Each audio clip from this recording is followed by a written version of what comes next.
Hey folks, Phil Gallagher of Thraben U here for another direct to YouTube special. This one is brought to you by my 3,000 some odd YouTube subscribers. Thank you very much for supporting my content. This one is for you. I wanted to do sort of a little celebration here. I unexpectedly started going back to work in person this week, which was something that I wasn't expecting to do for quite some time. So I made big promises about like a giant celebration for 3,000 subs. I can't do that right now. That's going to have to wait till spring break, and then I will shower some content on you. And the way things are looking, we'll probably be celebrating 4,000 subs then too. The channel's doing well. So for now, here's a baby legacy video to hold you off for the next month. All right, Umori, the Collector.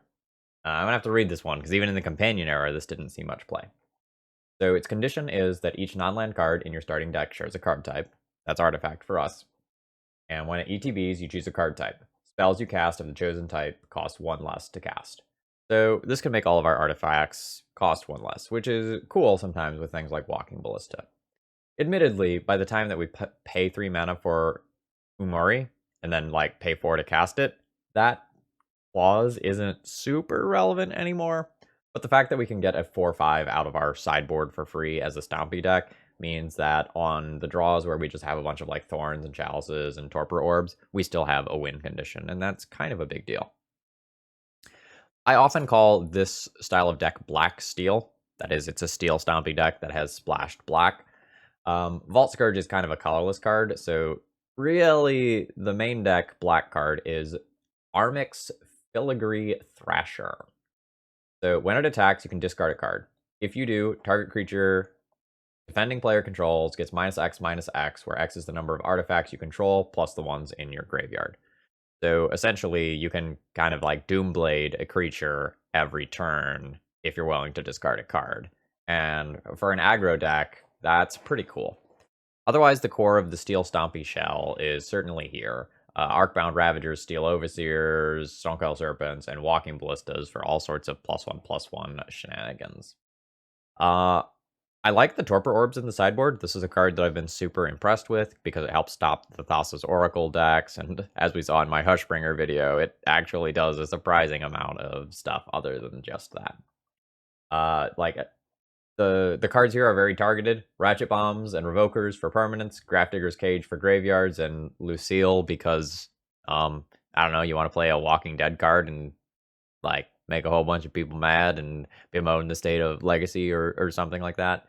The equip cost of 4 is really rough here, but the effect is powerful. Giving evasion to large creatures with a whole bunch of +1/+1 counters on them is powerful, and a recurable sacrifice effect that also gives a walker token, which I think is a zombie with a different name. I don't actually know. I've never actually made one.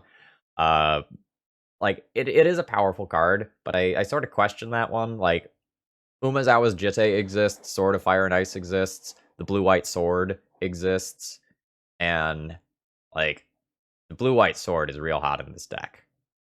Actually, hold up. Do we just, like, drop Lucille for the Blue-White Sword because it proliferates, like, gives us more +1/+1 counters? Alright, which is more important? Lucille for the memes and the YouTube comments about people being angry about The Walking Dead, or memeing with the Blue-White Sword? Hold up. Would you look at that? My good friends at Card Hoarder magically airlifted me a Sword of Truth and Justice just in time. This is a card that I like a lot, and it just kind of like fell into the wrong metagame after its printing. But if we're starting to see more blue-white, like Stoneblade and Miracle style decks coming back, this card can be pretty hot. I've been running into a lot of Swords to Plowshares in leagues, so protection from white sounds fantastic to me. All right, folks who are watching on the YouTube end, I really do appreciate likes on these videos. They help more people find my content. They help my analytics, and I wouldn't be asking for this sort of thing if it wasn't so important for my success as a content creator. And if you're really enjoying the content and you aren't already subscribed to the channel, please consider doing that, leaving a comment, that sort of stuff. It helps me out even more. I have revealed my companion, and I'm keeping my hand. We'll see exactly how we decide to play out this hand. We can go turn 1 Thorn into turn 2 Thorn if we're playing against something where we think that's going to be really strong. Oh no, a Merit Lodge deck. Stonecoiled Serpent notably can block a Merit Lodge.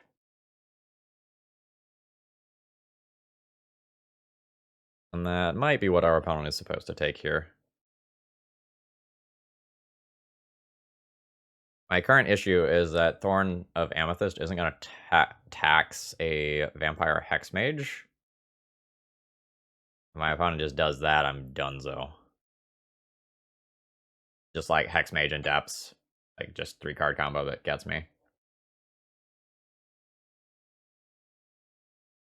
think I need to lay down the taxation and hope that my opponent just doesn't have the nuts. Because I'm not beating the nuts here.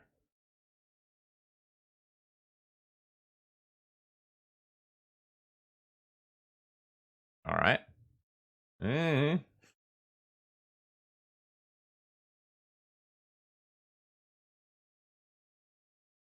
Alright.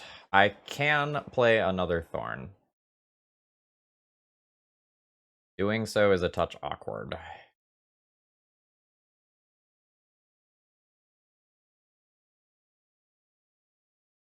Do I win this game via another Thorn? If my opponent just has a Dark Depths, they beat me. But if they don't have the Dark Depths though, right? Because if they had the Dark Depths, they had the Merit Lodge this turn. They just play Thespian Stage instead, Vampire Heist Mage, remove, Bob's your uncle. So they don't have that. So maybe that means I am supposed to just Thorn of Amethyst a second time. A little awkward. It's going to slow down my deployment of threats. But if they have any tutors or other disruption, this helps out. I can get 2 turns of chump blocking in the future with Stonecoil and Vault Scourge. Ooh, we are rainbowy depths.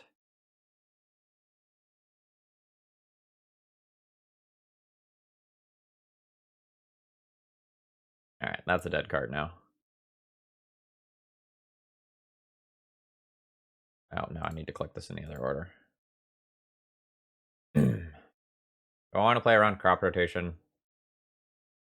Am I going to beat the Merit Lodge that's this early? I'm probably not going to beat the Merit Lodge that's this early. I'm going to just play Steel Overseer this turn. Like, if they crop rot into it and they have it, that's fine. But I would like the possibility of deploying both of these as threats next turn. Yep. Yeah, so I could have played Stonecoil Serpent and Vault Scourge in order to, like, chump block for a turn. But my long-term prospects look better if I play the Steel Overseer. Yeah, like, this is not going to beat a Merit Lodge if I chump block, right? Like, this isn't getting there. I think, generally speaking, the Steel Stompy decks have kind of a poor Merit Lodge matchup. And I don't know that my sideboard cards change that much. Yikes.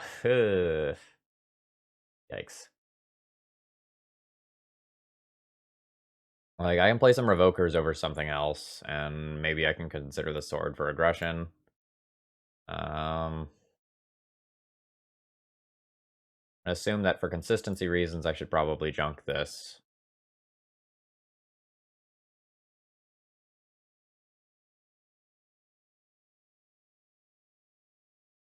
Yeah, I don't like my prospects here.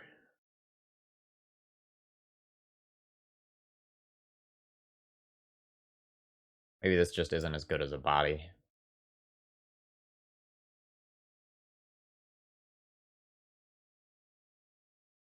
Junk Ballista. Like, it has some relevant text, but +1/+1 counter things are a little bit vulnerable to Vampire Hex Mage in the first place, so I don't know how deep I want to be going on those.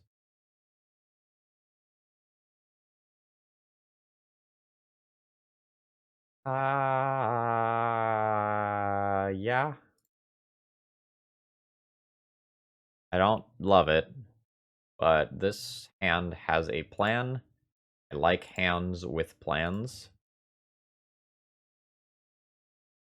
So this one goes turn 1, Mediocre Threat, into turn 2, Chalice, into turn 3 and beyond, hold up Wasteland. A discard skip bell doesn't keep us off of Chalice, which is nice.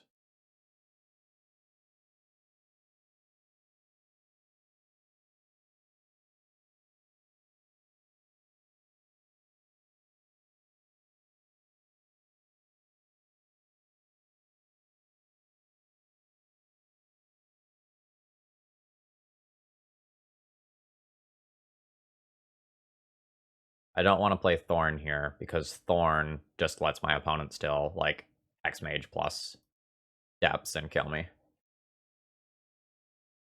And I'm going to try to play, like, I'm not going to play around that specifically by holding up the Wasteland, because I don't think I get anywhere. Alright. That's how this one's going to be, huh? I'm going to finish the thought, and then I'm going to concede the game. I think if my opponent has the absolute nuts, and I just hold up this Wasteland, I don't get here. Like, I don't get there in the long term because I don't have more mana to deploy my threats. This isn't a fast enough clock, so I think I need to risk shutting off some of their lines in order to give myself better long-term prospects. I can jump block this for a turn, but I am not going to get there in the long term now. I'm going to go ahead and concede. We'll take a look at the top couple of cards of the deck. Yeah. Like, we wouldn't have gotten another land until 1, 2, 3, 4 more turns from now. We're certainly losing to that. That's okay. All right, round 2. Let's hope for a slightly better pairing. I'm going to keep a slightly underpowered hand, in my opinion. Hand has a turn 1 play, and then I can Chalice on turn 2 and turn 3. That's totally fine.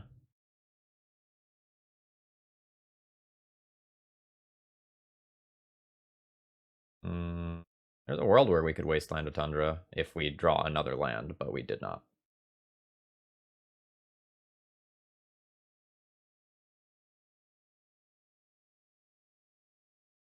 I don't think I need to even be thinking about playing a Chalice on 0 versus a Tundra, by the way.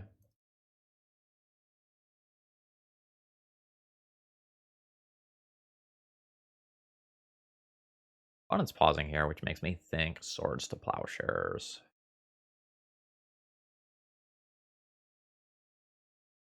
That means that I'll want to attack next turn before casting a Chalice.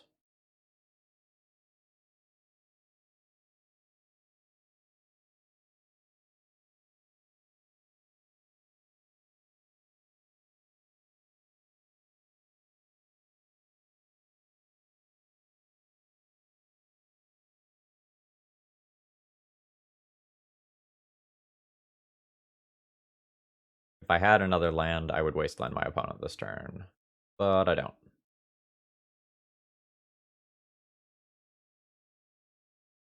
Oh no.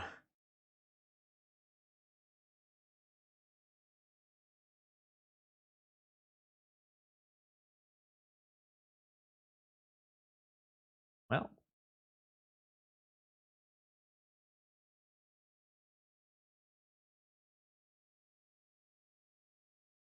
let's assume that doing this is better than sticking an initial threat. My initial threats are small, and the better I can protect them. Petty Theft on the Chalice. That's actually surprisingly annoying. Because now I can't recast the Chalice due to my own Thorn.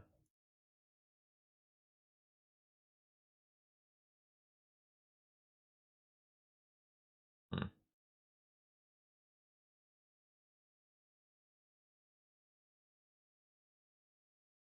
That blue-white sword I slipped into the deck, though. Looking real hot right now versus whatever it is exactly that my opponent is doing.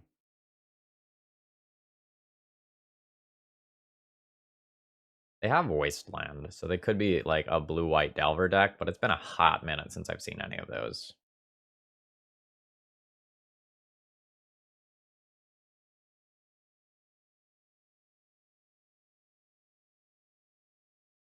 The Chalice of the Void very, very awkwardly right now costs 3 mana.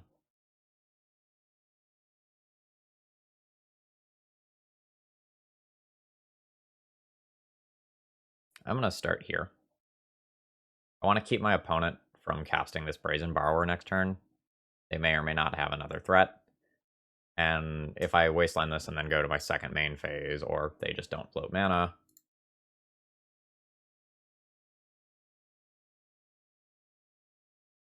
Phoenix is currently 1. Done. I have a better chance at re-resolving a Chalice. Nope. Alright.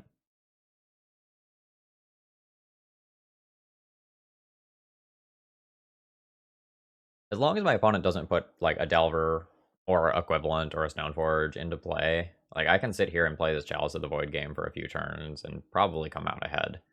But it's as soon as my opponent gets a threat in play that I start to sweat it a little bit. Shit.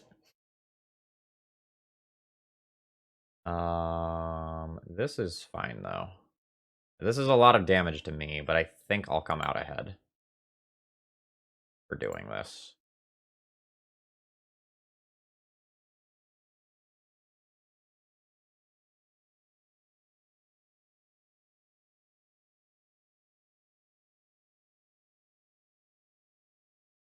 Alright, damage report. The Delver blind flipping is a little rough.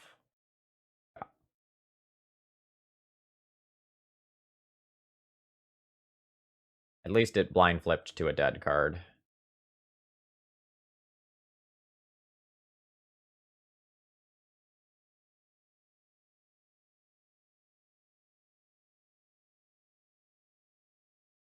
I think this is worth doing.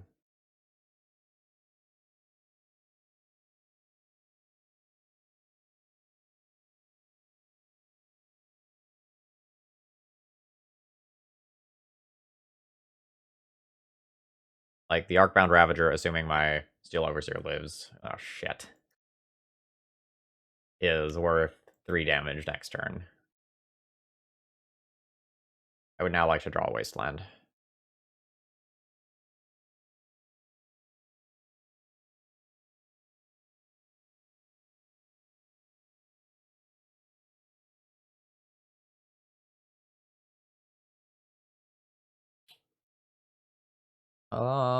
Okay. So. Actually... Maybe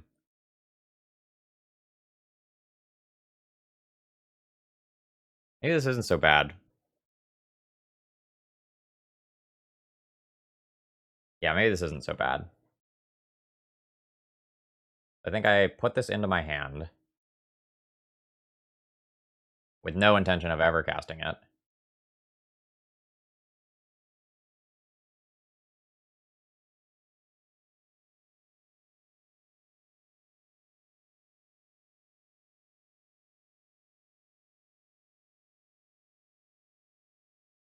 My opponent's not going to block. I'll pump the team. I'll sacrifice an artifact. I guess I want to split these... maybe it doesn't matter. Like, Batterskull blocks 1, I shuffle it to the other.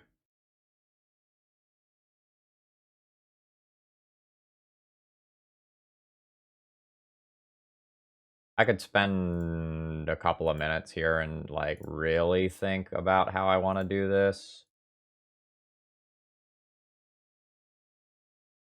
But something like that seems fine.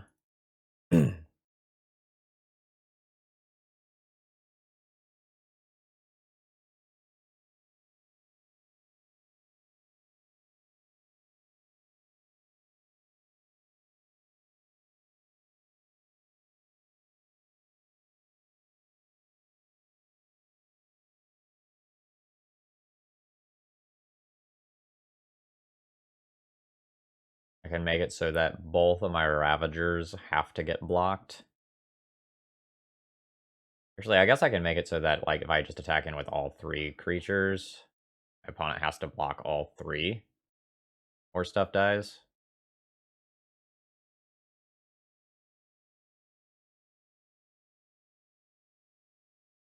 Yeah, my opponent can't block with everything, so I think I just have lethal this turn, assuming no shenanigans.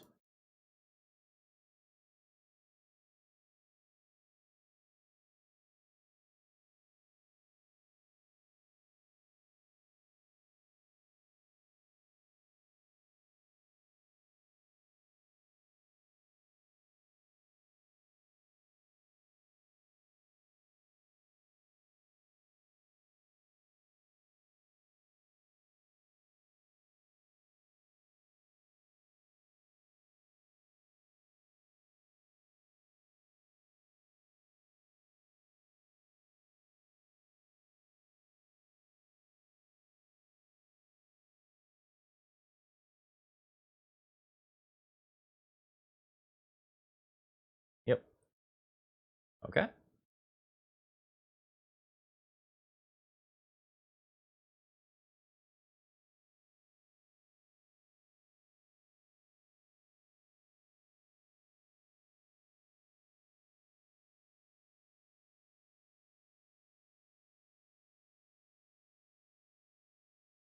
I guess technically I should have done that the other way.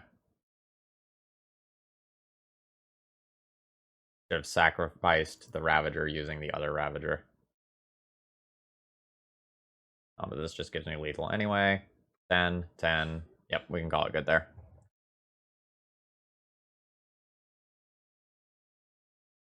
Alright, blue-white Stoneforge Delver Boys. This sword getting in there so fast. The Revokers are good. Ratchet Bobs and Torpor Orbs are both kind of medium. The issue against like the Stoneforge deck specifically is that if you stick a Chalice, they just go and play a Stoneforge afterwards and find like a big life linking threat, and your life is pretty problematic. So I don't love these prison pieces versus them. So this is my easy in board configuration, and then the question afterwards is like, do I want to muck around with either Ratchet Bombs or Torpor Orbs? Torpor Orbs is probably closer to no than yes. Ratchet Bomb's pretty close. Because a lot of times I'm ticking it up to 1, but as an answer to equipment, it's kind of slow. So I think I'm going to submit this and like see if I need to adapt to what my opponent is doing at all. All right. This hand doesn't really have a real plan here. I think I'm just going to mulligan this one. My opponent's already mulliganed. Yikes. We doing this? Am I really doing this? Like, this is a hand that doesn't die to Wasteland, but like dies to a Stoneforge. I don't really have any aggressive elements. If I turn 1 this Chalice, it's not particularly strong. I think a balanced 5-card hand is better than this. Fuck. Yikes.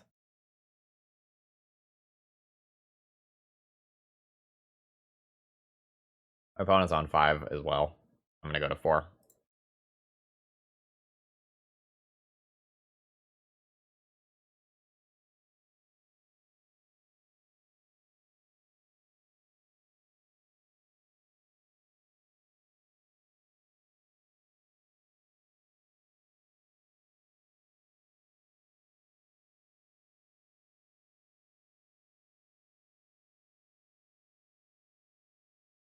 This is not a good hand. I'm gonna value keeping mana so that I don't just get wastelanded out of this game. I think I play this as a 1-1, try to jam the sword, and equip the sword on turn 3. This is not the textbook way of playing a Stonecoil Serpent, just by the way. Kinda really want to save those for the late game a lot of the time, unless you have some other like artifact enabler like a Steel Overseer or something that rewards you for playing it out early.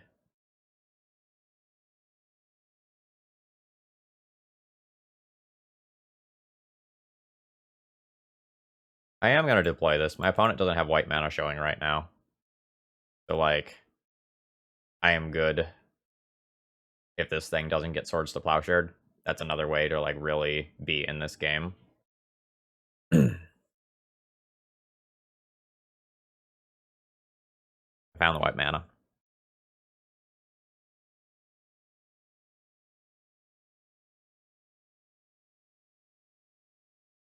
Kind of as expected there.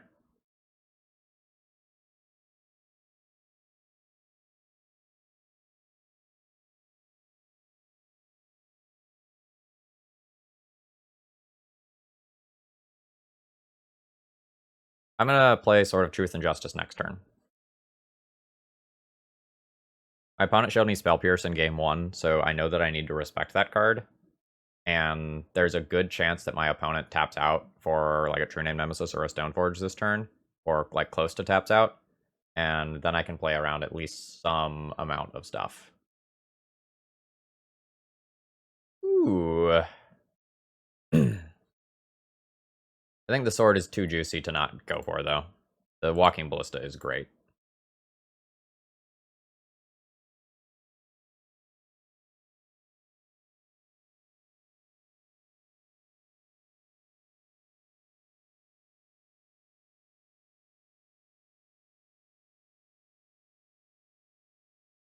Alright, I have taken the gambit that my opponent does not get the 4th land by making the play that I did. I'm fine with that.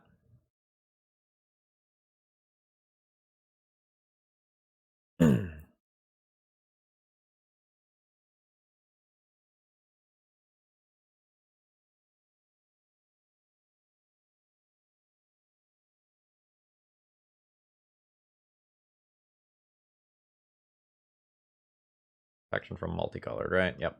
Alright.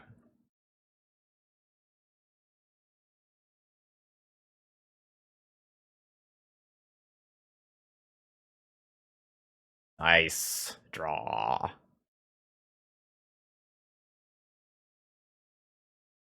Do I attack first?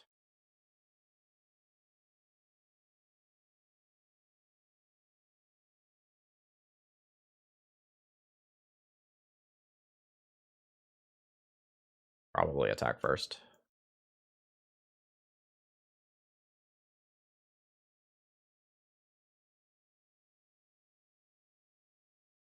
Force of Will plus blue card at the same time here would be rough.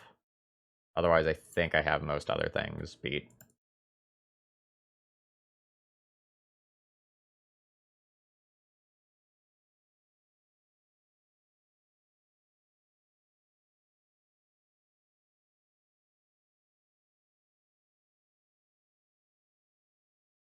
Take your 2 life. No, they didn't take their 2 life.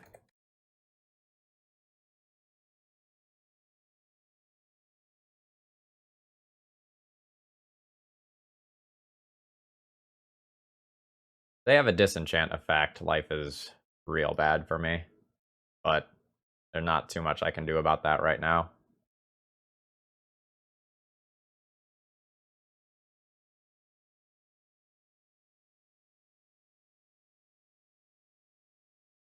Interesting. The vault over the city.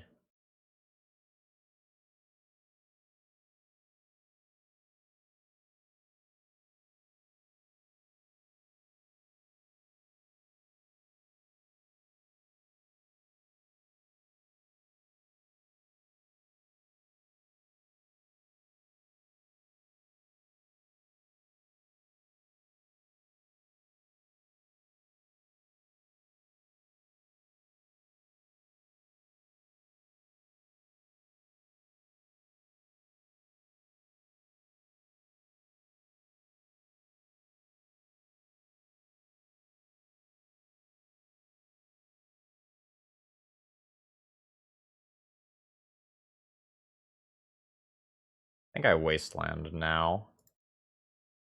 I want to know about a disenchant effect before I go to combat.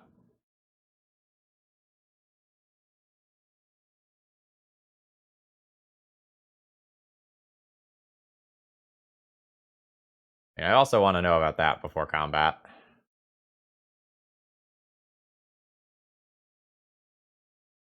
Alright, I can't trade away Revoker. The Jitte will do bad things to me. So I guess I just need to pass the turn here.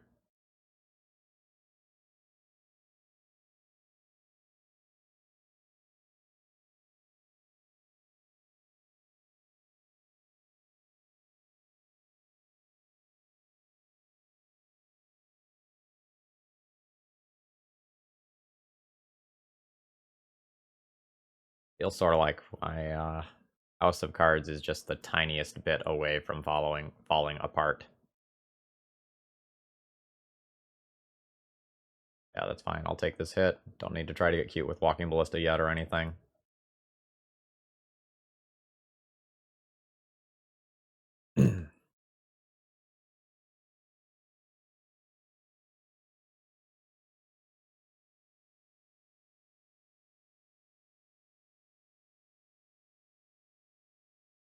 Alright. I, have a great thing to kind of beat my opponent's board, but I have to deal with this Batterskull Germ, which I kind of can't do right now.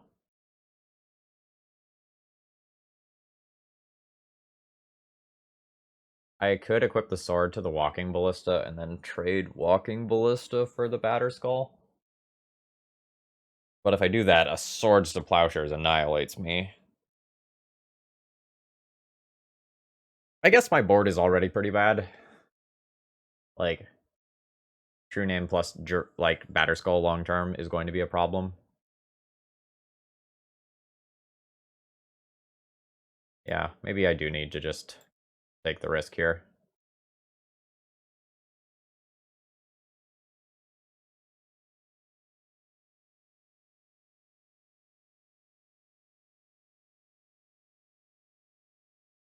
Yeah.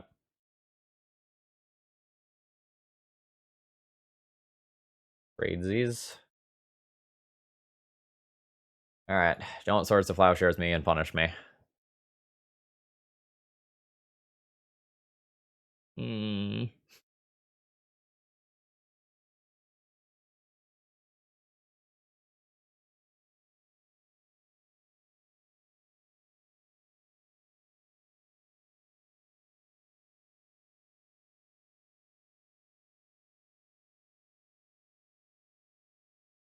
Admittedly, the Lucille would have been kind of nice on this board. Yeah. My opponent has 2 pieces of unchecked equipment and a True Name Nemesis that I can't remove. Like 3 Jitte counters means that the stuff that I can play, yeah, is just gonna die to it. Alright. Like, we rolled, Dark Depths into Stoneforge Mystic. Pairing's a little rough here. Let's see if we can come back in game 3 when we're on the play. Alright, do I need Ratchet Bomb as an answer to True Name, or am I just trying to stay aggressive? I think I'm trying to stay aggressive.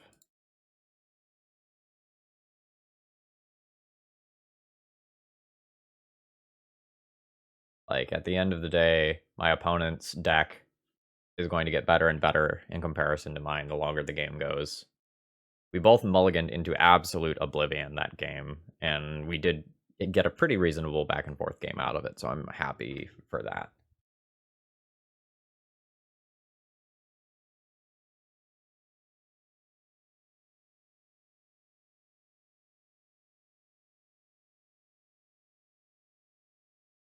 Like,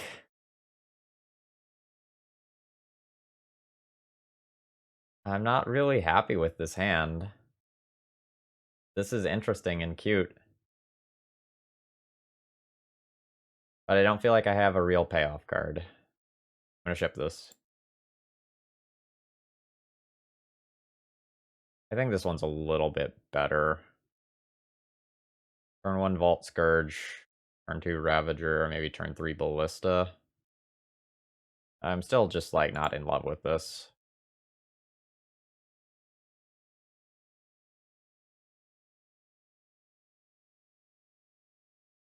Hopefully my opponent, like, mulligans to Oblivion again.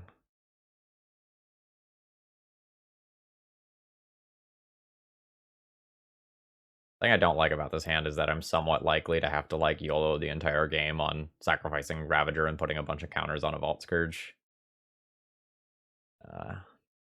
See about that.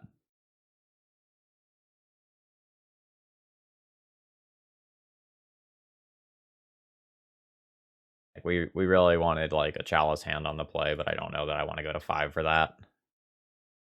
Or, like, maybe an Ancient Tomb hand that gives me, like, Haymaker card into Haymaker card.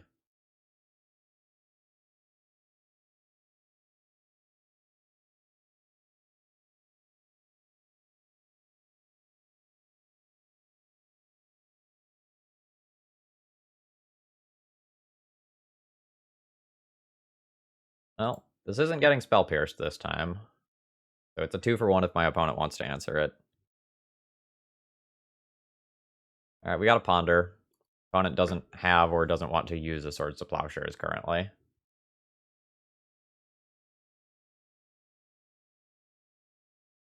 This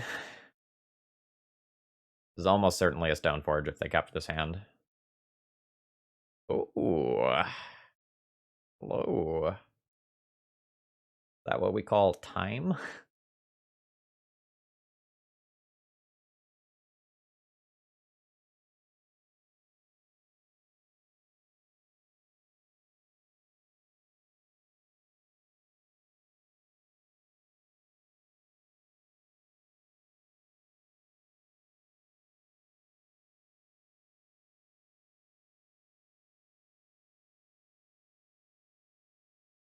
Cast an Arcbound Ravager this turn. We can maybe play a Walking Ballista for X equals 2 next turn. Yep.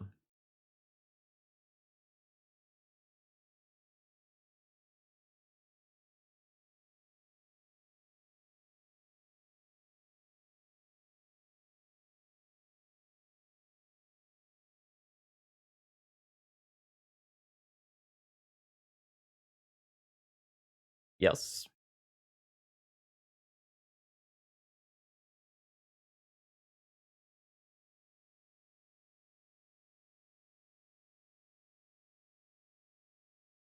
Snapcaster Mage ambushing me specifically mid-combat is really awkward, so I'm going to play a pre-combat Walking Ballista.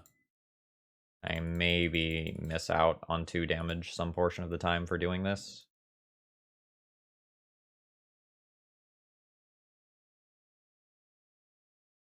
Oof.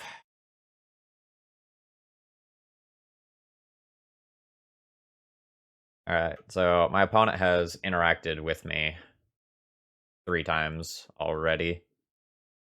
This is not boding well for me.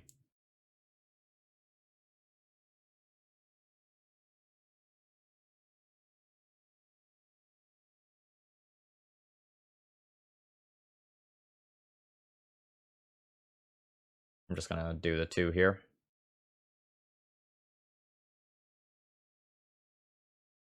And...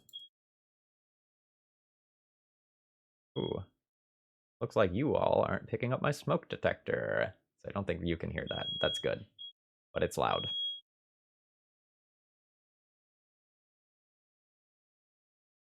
Again. Alright.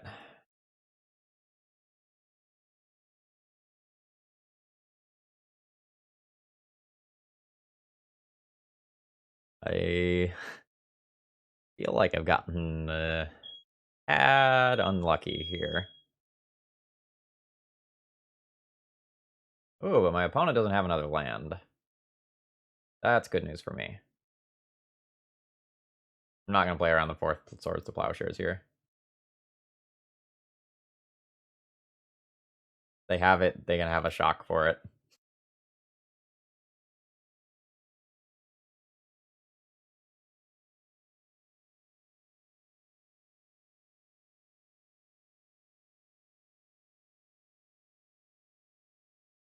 Nice.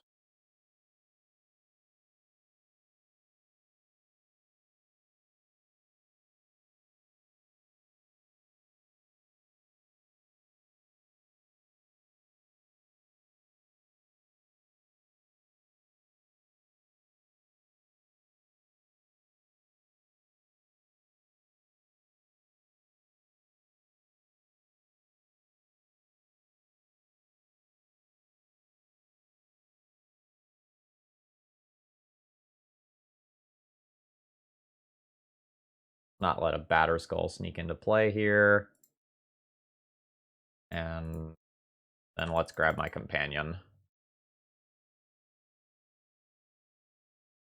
Which honestly, maybe I should have done that the previous turn rather than pump the Ballista. But I liked the metrics for pumping the Ballista. Oh wow. Hmm. Why do I do this? Oh wait, is this a I get both situation?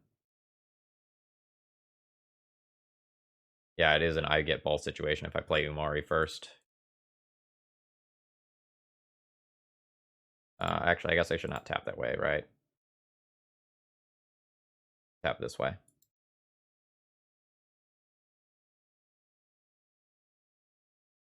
Yeah, I'll name artifact.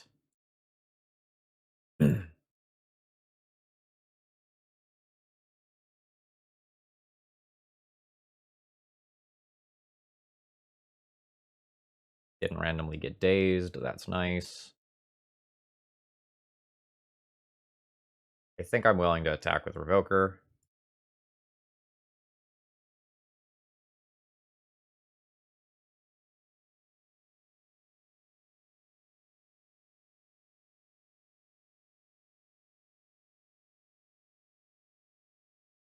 All right. I might not be able to kill my opponent. My opponent did get Batterskull.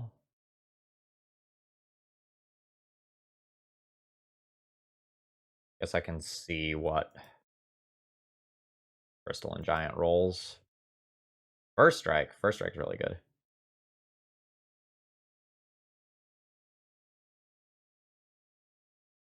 I guess it's just these two.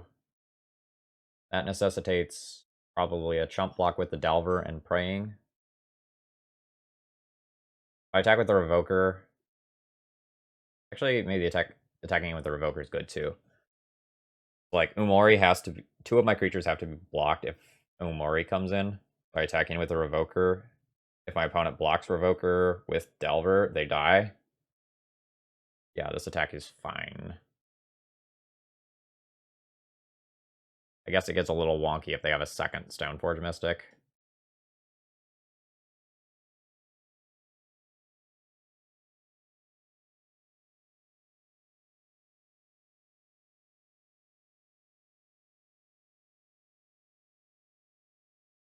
But at this point, Crystalline Giant might just be a Batterskull that gets cheated into play anyway.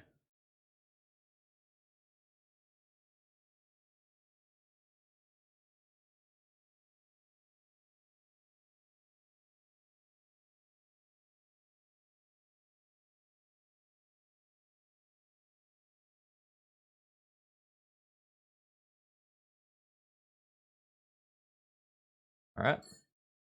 I don't need to play out this Lotus Petal for any reason, I don't think. So now I have two different lethal threats next turn, and my opponent is on 2 mana. Since my opponent has used 3 Swords to Plowshares already, it would basically take a miracle to get them through that. Okay, we got a little lucky to beat, like, Force of Will, Swords, Swords, Swords, Disenchant, Stoneforge Mystic. That's a heck of a sequence here that we powered through. Admittedly, the Companion absolutely came in clutch here to get us out of this. And I hit the keep button so fast on this video. This hand is great. We get to start on turn 1 Chalice of the Void, which is just an amazing play in the dark. And then we get to follow it up with 2 Crystalline Giants, which are now protected. Like, game on.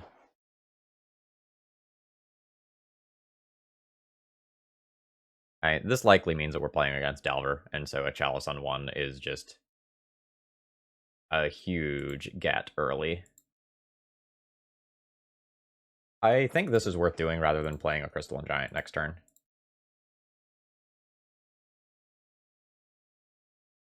We're going to try to put our Stranglehold on the game, and then, oh, we're playing against Death and Taxes. Alright, the Thorn was bad. It should have just put a Crystalline Giant into play. So second Thorn doesn't work here. I don't have enough mana.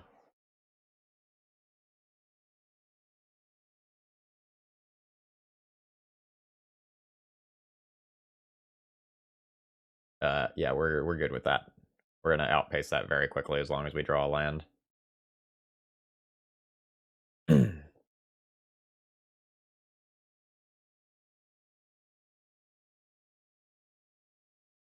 Because of Karakas, I can just ping this now, but I don't care that much about the Thalia.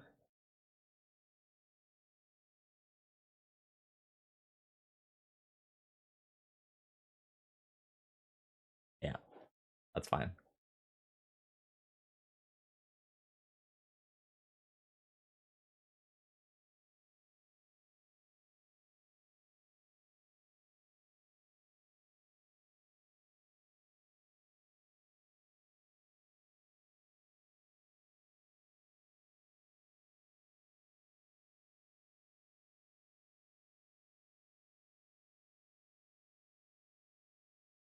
And before someone asks, we're not playing a Stonecoil Serpent for x equals 1.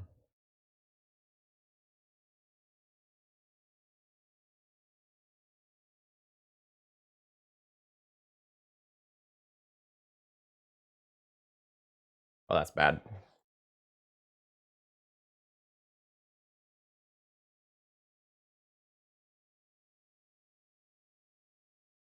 That's worse.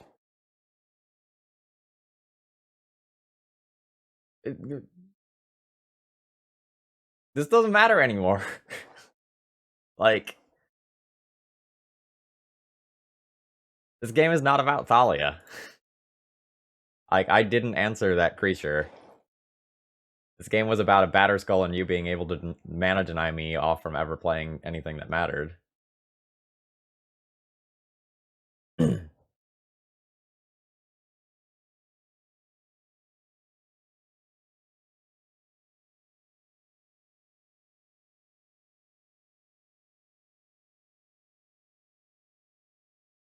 I have a Crystalline Giant in play that over probably 2 to 3 turns will most certainly be better than Batterskull.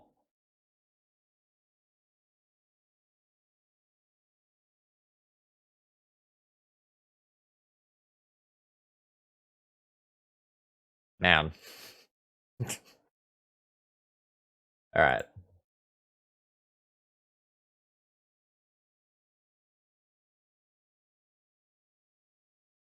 Oh, hell yeah, we got flying. That's sick.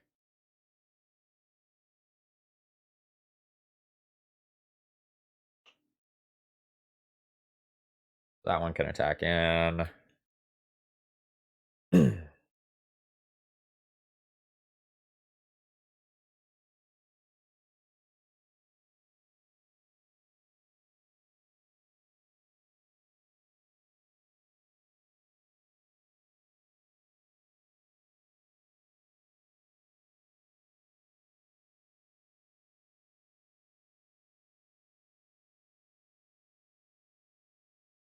I'll take the hit for 4 here. I don't think I need to worry about it at all yet.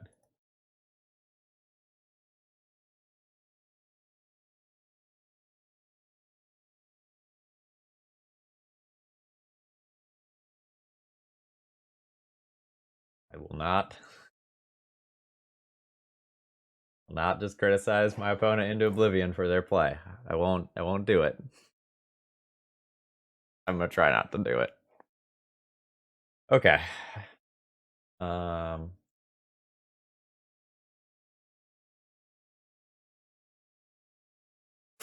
Oh, baby!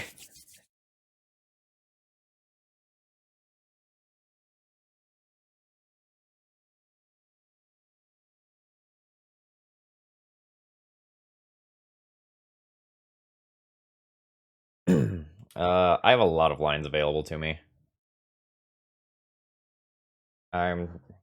There's worlds where I play this Vault Scourge pre-combat too, for 2 life.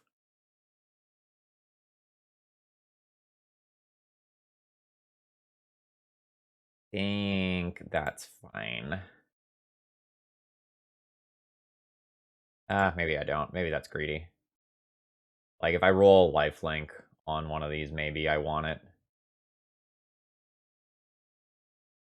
First strike. First strike's cool.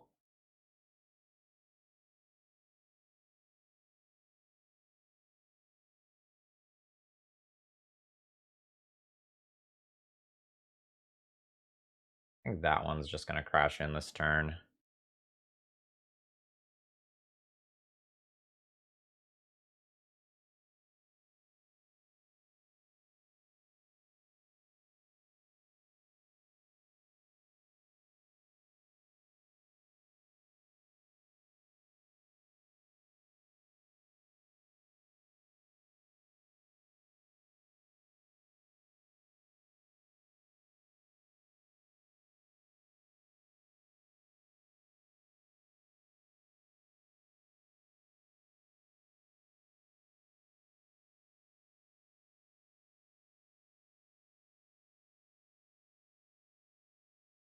How do I want to do this turn?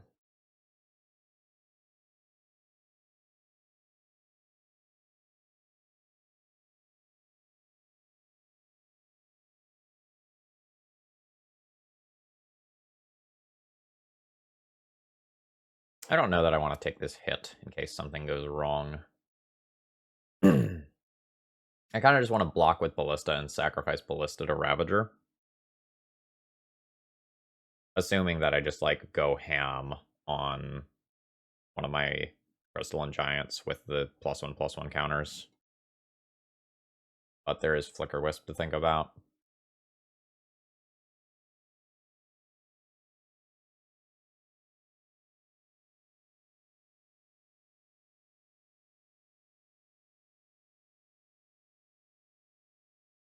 There's also the Vault Scourge. I can just block with the Vault Scourge and sacrifice it. I don't hate that.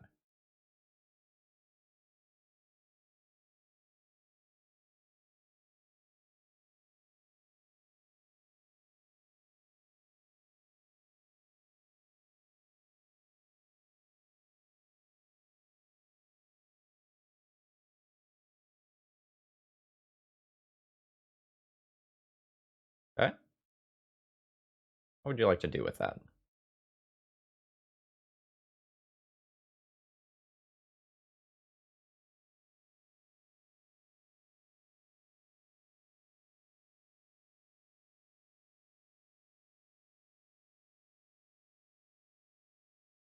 That play doesn't make a ton of sense to me.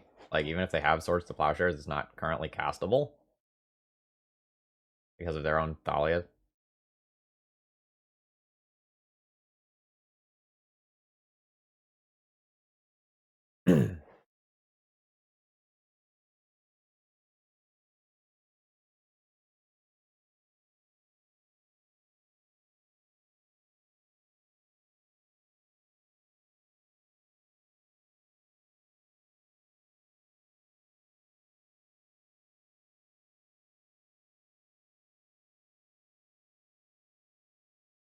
Am I playing something pre-combat? I don't think I want to. What I roll here matters a lot.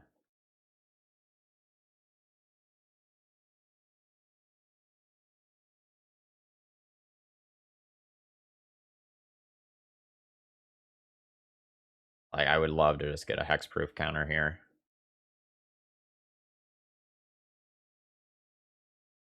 Ooh, I got a hexproof counter on one of them.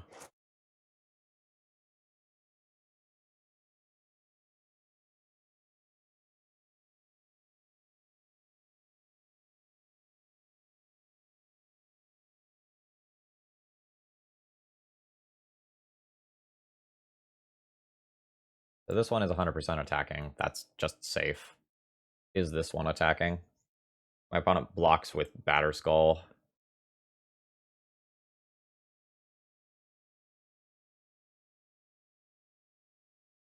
I could just, like, sack the Ravager to itself and move 3 counters there. And then that doesn't take the Thorn out of play.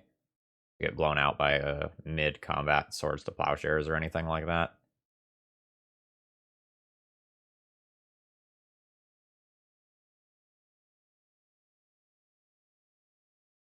I think I'm good with that.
Alright. Do I play second Thorn? Swords to Plowshares currently cost 3 mana, leaving my opponent with 2 mana for their turn. 2 mana is not overly threatening to me.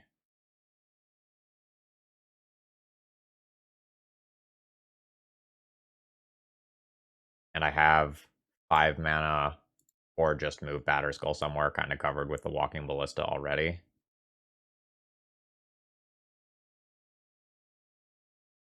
Think I'm good with this.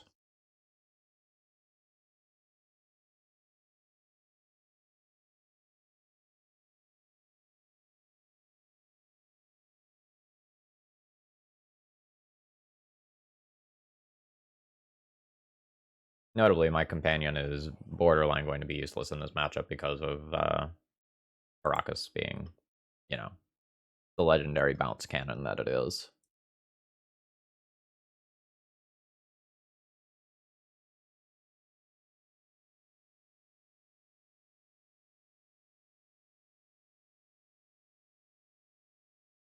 I guess if my opponent has like both Flicker Wisp and Swords to Plowshares, things could get a little interesting.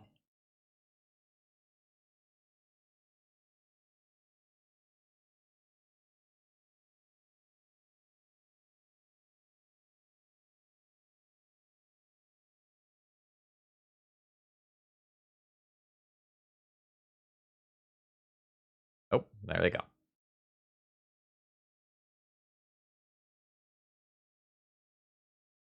Oh, they don't go.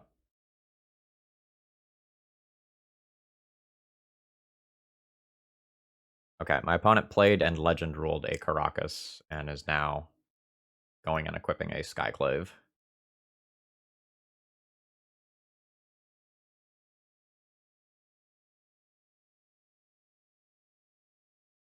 They value this Thalia like way too much.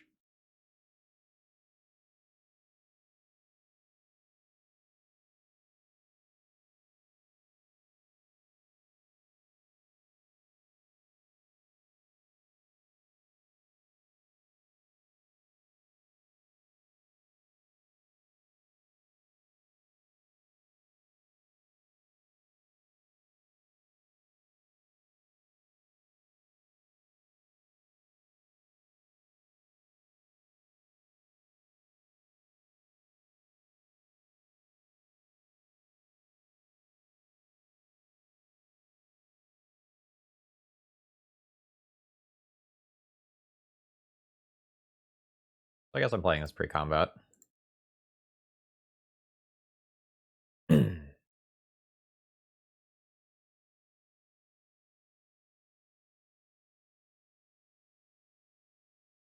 Ennis. First strike, hexproof, trample. Strong.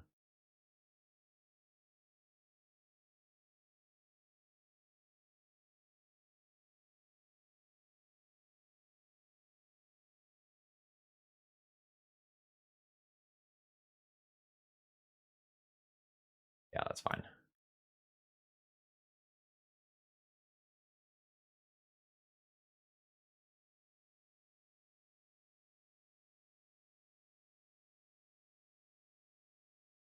I have trample. Oh, don't do it.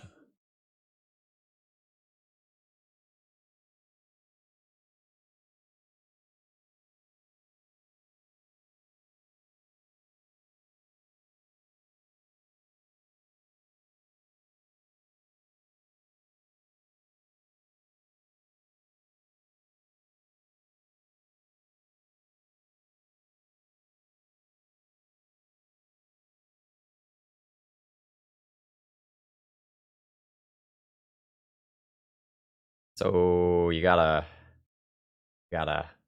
throw the Skyclave in front of the bus there, like just onboard combat math. All right, direction from most of your deck is good. Provokers are good. I don't know how I feel about Ratchet Bombs. They're fine. They're slow. Like, I 100% don't want Thorns in my deck. Chalices aren't great, especially on the draw when, like, Isle is shut off. So the question is, like, is Ratchet Bomb better than Chalice? Chalice allows my Crystalline Giants and Steel Overseers to spiral out of control a larger proportion of the time. Stonecoil Serpents are kind of weak to Flicker Wisp, which is one of their endgame cards. Yeah, I don't know how I feel about Ratchet Bomb. Like, it's fine, but I have a lot of stuff at 2, they have a lot of stuff at 2.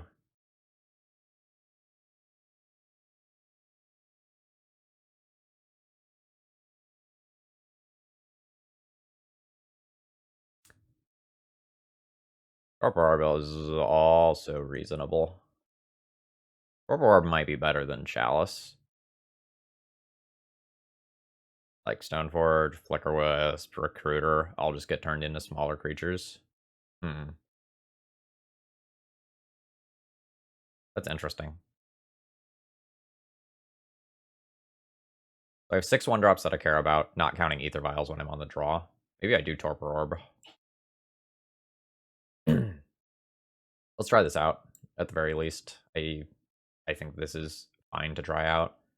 I do want to keep my creature count high, because there's going to be a lot of times in the early to mid game where I need to trade multiple bodies with my opponent's creatures. Yeah. Yeah.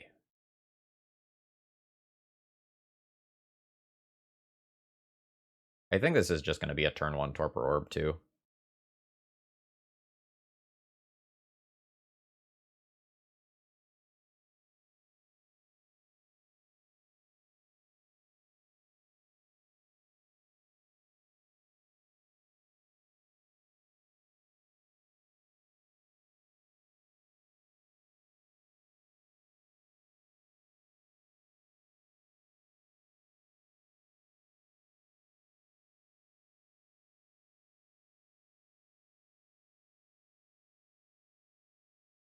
So what I was thinking about there was whether or not I wanted to play Vault of Whispers and use Lotus Petal to play Torpor Orb this turn, specifically because of Wasteland or Rishadan Port on the next turn.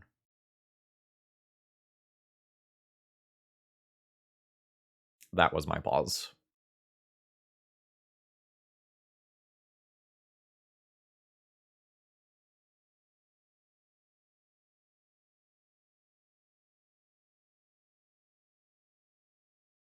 Okay.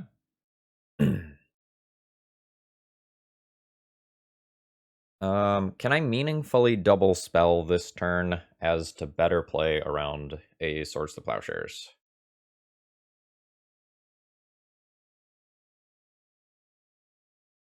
I can double spell this turn. I can play a Walking Ballista for 1 and a Steel Overseer.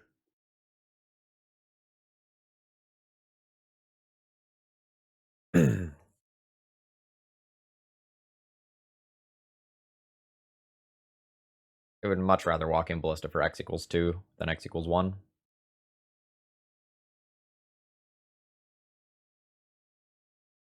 But there's some real benefits to double spelling this turn. It plays around Swords to Plowshares better, and it allows me to do something much stronger if my opponent does not Swords to Plowshares me.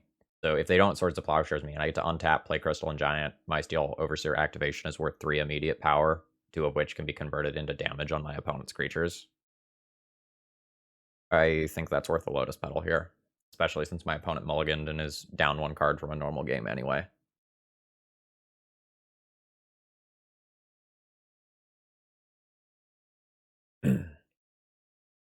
And another great upside is that if my opponent doesn't have a 3rd land and they have to choose between something like Swords to Plowshares me and deploy their own creature, that's a real rough choice.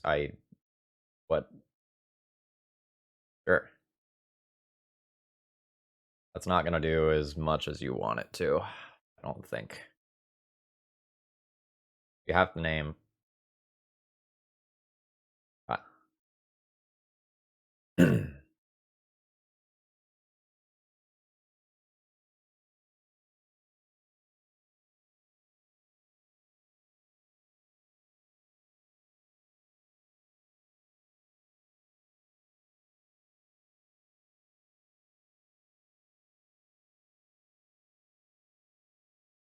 Trample.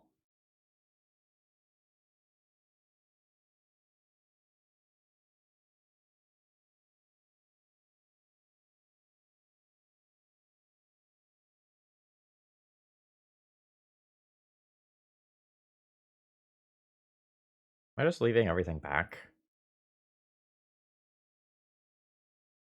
Or am I trying to squeeze in this 2 points of damage?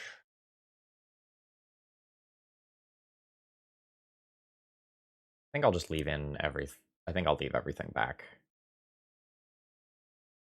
Like, with the Torpor Orb in play, all I need to do is, like, just not immediately fold to this Jitte somehow. And I can probably take over this game. Oh, there is a world where I'm just supposed to activate the Steel Overseer on my turn.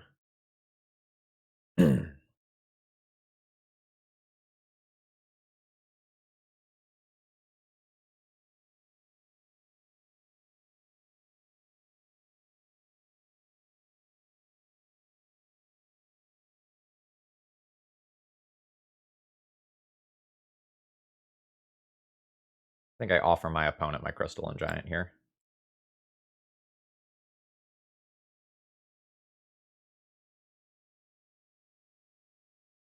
I have another one.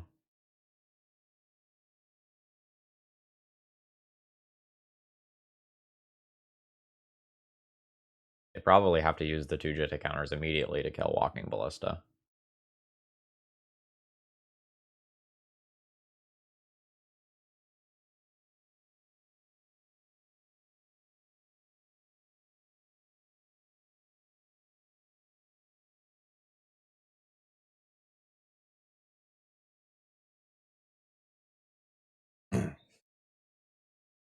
Okay.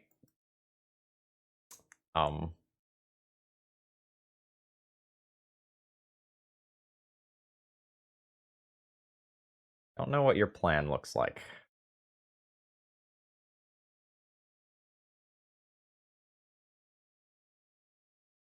I'm not going to play around Mother of Runes still being in the deck.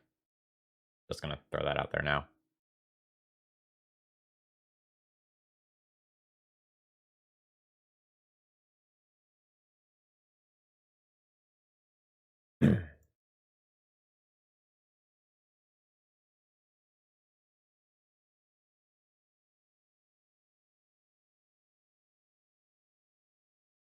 I think it's very hard for my opponent to connect again with Jitte if I have a Walking Ballista with 2 counters on it. Like, the Steel Overseer sitting in play is bad, but the Walking Ballista, I think, eliminates way too many of my opponent's outs. Especially with, like, Flicker Wisp no longer being removal cards. Yeah, that's a bad 3-1. Yeah.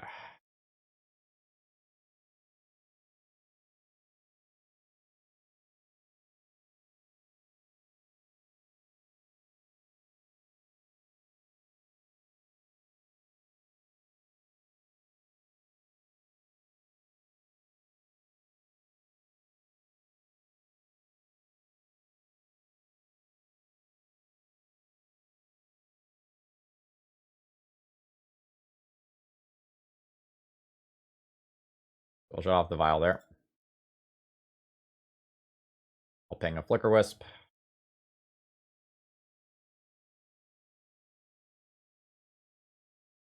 Put a counter on this.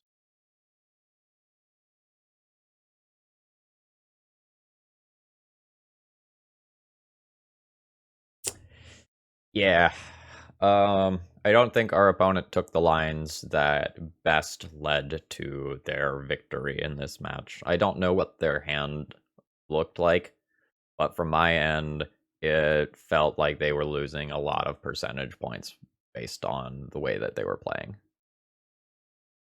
I have a bit of an awkward hand that I'm going to be keeping.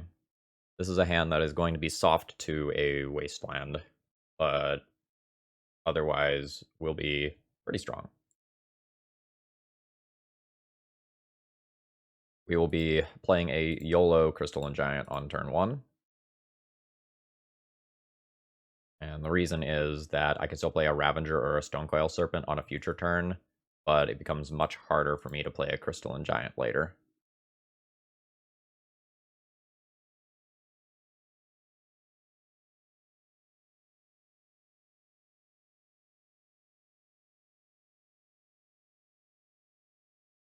All sorts of Plowshares me. Nice.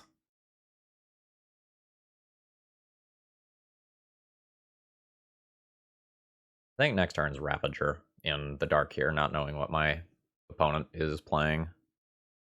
Stonecoil Serpent represents more immediate damage, but Ravager is better if my opponent has like a Lightning Bolt or something the following turn.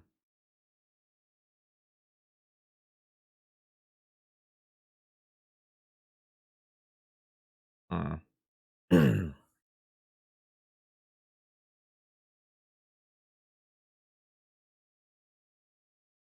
think it's Ravager.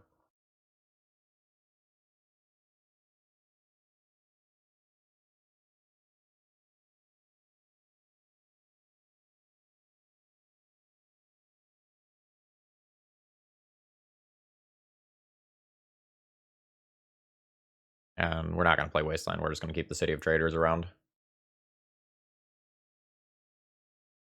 Next turn, I might Crystalline Giant.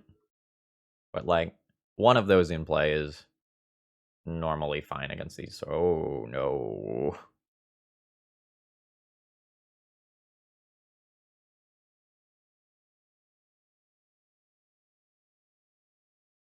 Alright. I'm putting in a Crystalline Giant. I have to hope they don't have Sneak Attack here. Yep. What it felt like. Just Griselbrand, please. Nice. That's beatable. One Lotus Petal is already down.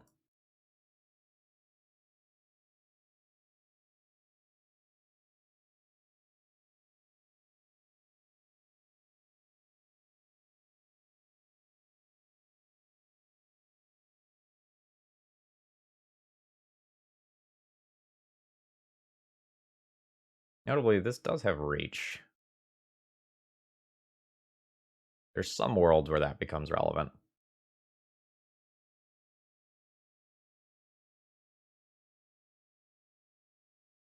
Opponent dies, theoretically, at least, if they draw 7 more. I have 7 onboard power and can produce 2 or 3 more onboard power beyond that.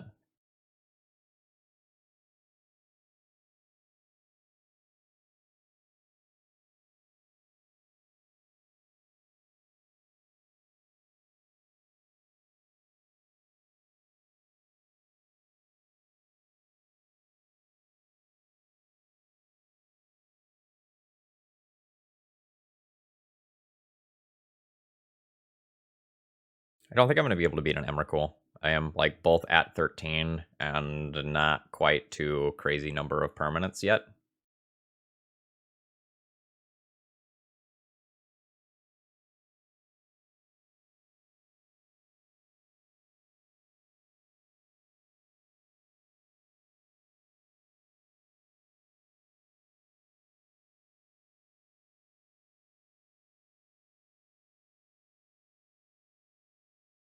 Play Ravager.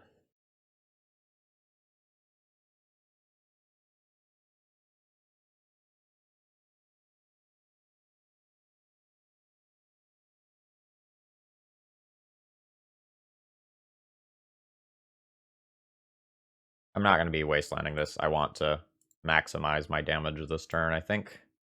On the off chance that I high roll 2 +1/+1 counters.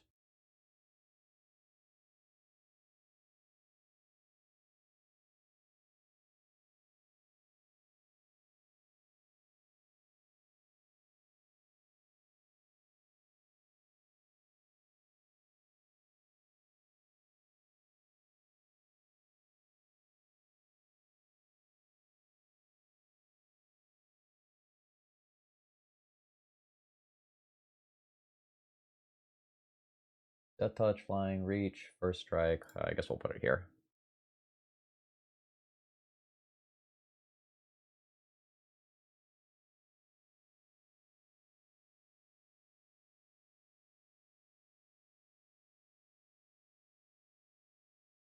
So if my opponent drew another set of 7, they would be dead.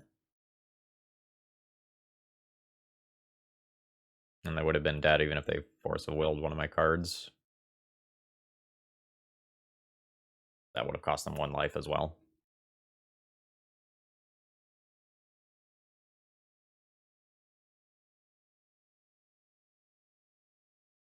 So there are a number of different things that beat me here.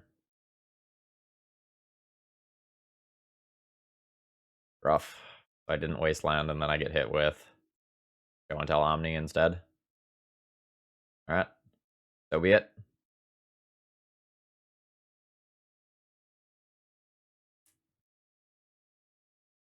Like, you don't know why they stopped after the draw 7. Like, it could be Red Source plus Creature, it could be Show and Tell plus Omni, Show and Tell plus Idiot. It can be just a pile of cantrips and an Omni. It can be like they took just that many cards because like they know they likely are going to die if they take another 7. So I don't regret my line. We're a little punished for the line that I took. Like we'll see if I end up dying.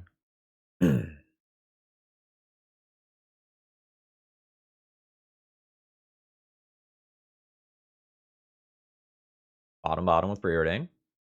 That's the effective shuffle after the Brainstorm.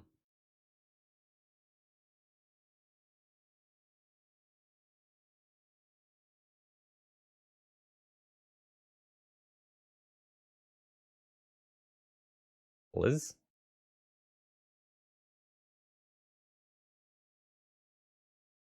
There's some problem. I don't know what said problem is, but if they're pausing for this long, that means good things for me. Okay, they thought about it, and then grabbed a volcanic island. New Grizzlebrand. New Grizzlebrand.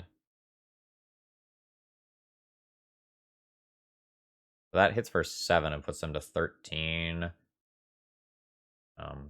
Steel Overseer is worth 3 damage, so I have 3, 6, 9, 10, 11, 12, 13. I do still have lethal through Grizzlebrand, so they need to do something else after a draw 7.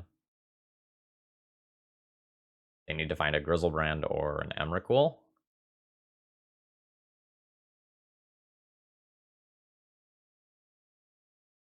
A Grizzlebrand might not be good enough, actually, due to Arcbound Ravager.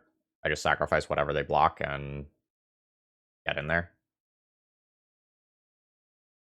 Yeah, they're at 6. Yeah, Grizzlebrand is not good enough. They need an Emrakul.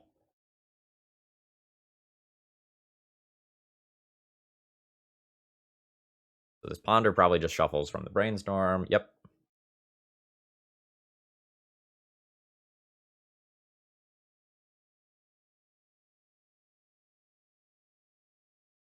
Opponent has gotten a fair number of looks.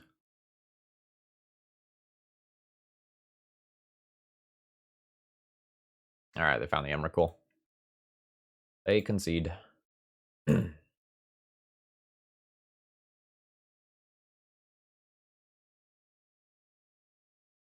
I don't have a ton of stuff for this matchup, unfortunately. We're playing against a bunch of things that, like, Chalice is not good against, which is super unfortunate. Like, Chalice is not good against Sneak Attack and Show and Tell. It's not good against Stoneforge Mystic. It's not good against Dark Depths. We're looking to play against, like, the blue mid-rangey piles that are dirtling around for a while, built around cantrips, and most other combo decks. Alright. This card, not great. Walking Ballista is pretty slow. It has a laser effect, and it can just kill our opponent out of nowhere when combined with Ravager. But when not combined with Ravager, it's really bad. I think I am comfortable trimming those. Don't think I want to go that deep.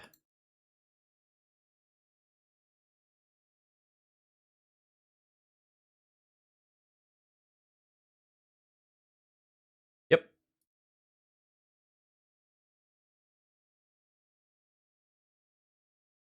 The real question is like Chalice on 1 or Thorn on 1. I think I'm going to Thorn on 1 because it decreases the percentage of the time that I actually can eat a Show and Tell on turn 1.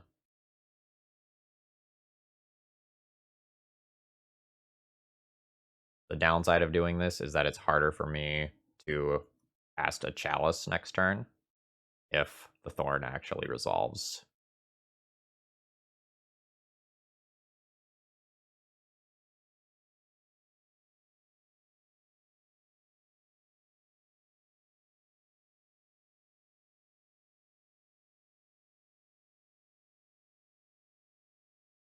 Chalice for 1.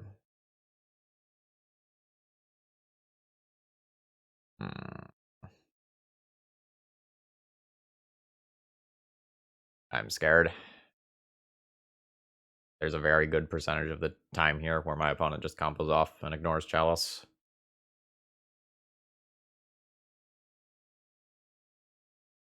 Yep.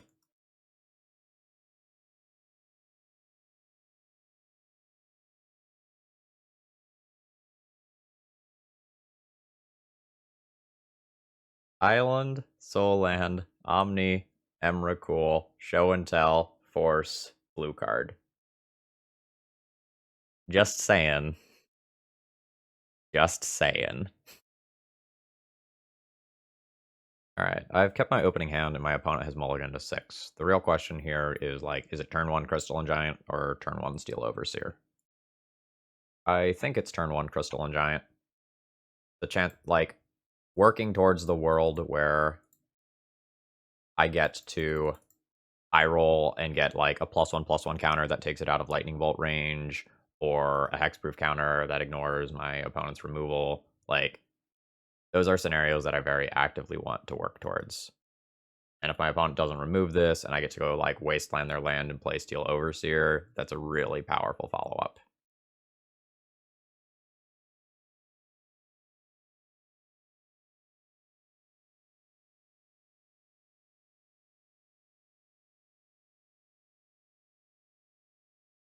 I haven't rolled counters that have, like, done anything yet, quote-unquote.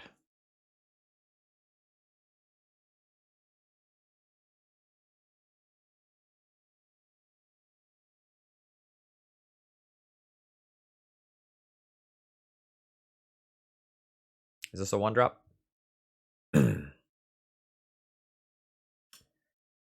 Might be a 1-drop here, since I have a Steel Overseer, and if the Steel Overseer is removed instead of the Crystalline Giant, I'm pretty ecstatic about that. Kind of.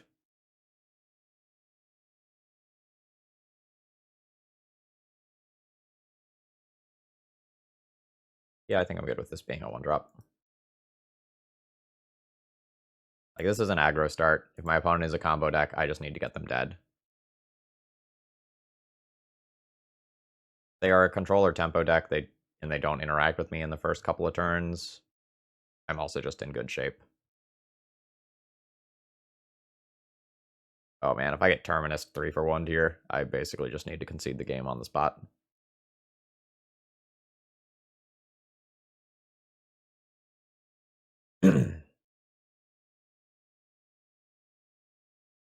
Alright, that's rough.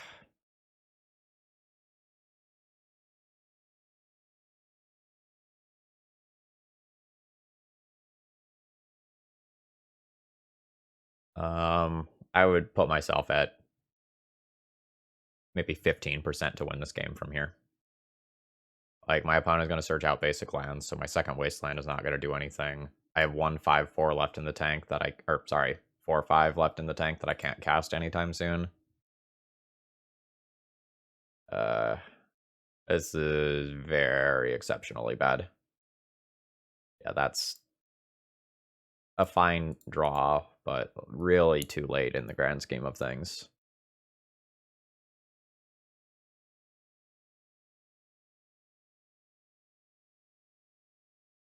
Wow. Alright, here's a hoping that my opponent just doesn't jam a Mentor or something this turn. Pretty sure I just immediately concede to that.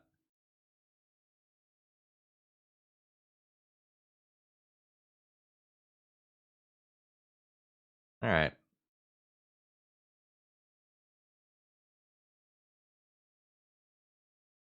I'm gonna assume that the green is the more important of the colors here, and that the red exists primarily for a Pyroblast in the sideboard.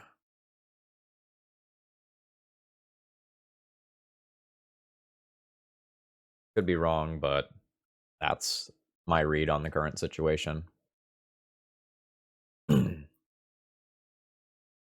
blue-white sword is going to be pretty kick-ass in this matchup, though. And I might need something like that to really help me pull ahead in the future games. Oh, this is great.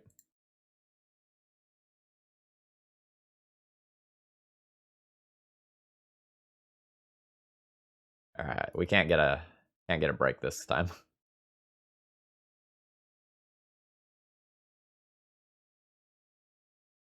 We got a 3-for-1, then a Spell Pierce, then a Force of Will. All right, that explains some of the greed.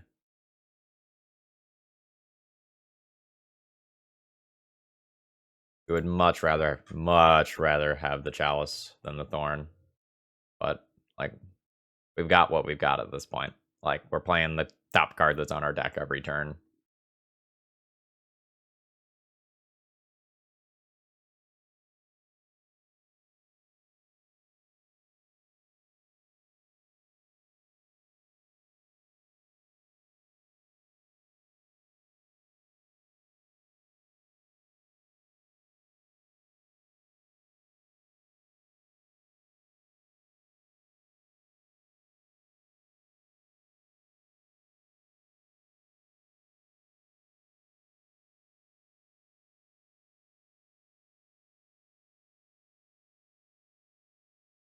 My opponent brainstorms here. I don't know if I can afford to play around a Terminus that's put 2 down.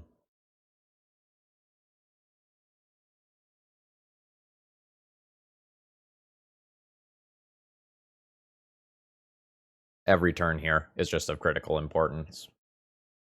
Because my opponent dumping an Uro or something into play is very bad for me. Oh, wow. That is a lot of avarice.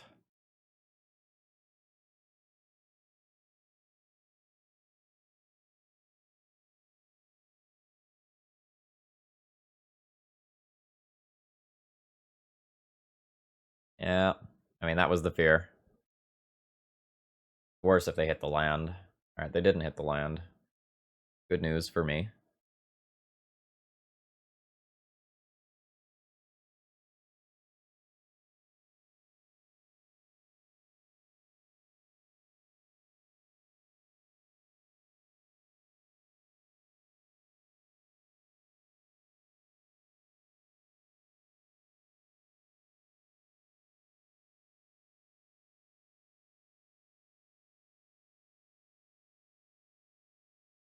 Like, this is a deck that has already shown me, like, Spell Pierce and Terminus, and presumably Swords to Plowshares as well.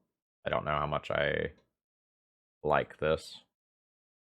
They top deck the land, though, unfortunately, so that means I get an Uro into play, which is better than everything that I currently have. So, it doesn't matter.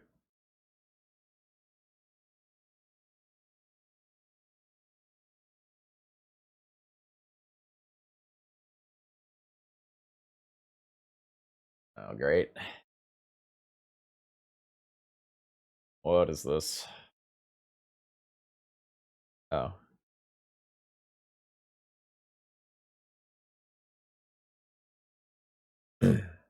Better than Uro?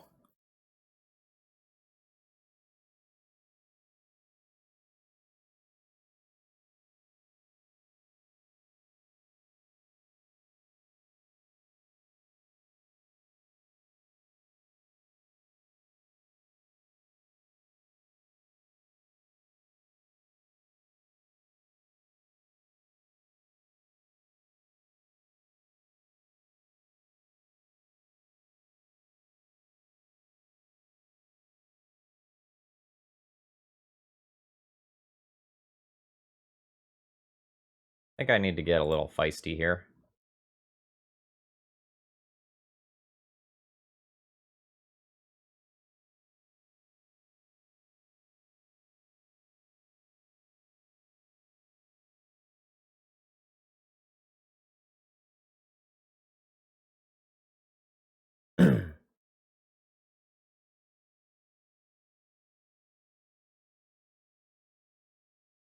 My opponent is real. I need to assume that my opponent is really at 14.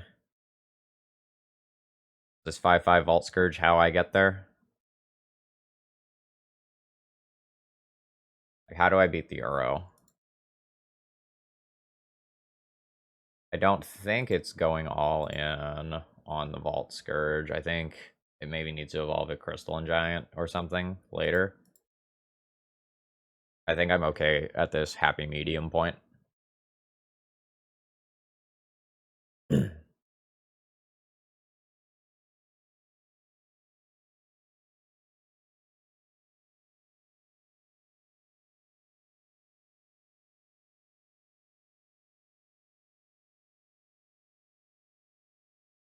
Because the 10 damage over 2 turns is not enough to kill through Uro. Like, our opponent could be at 9 right now, and then we could be attacking again. But that, like, doesn't do it.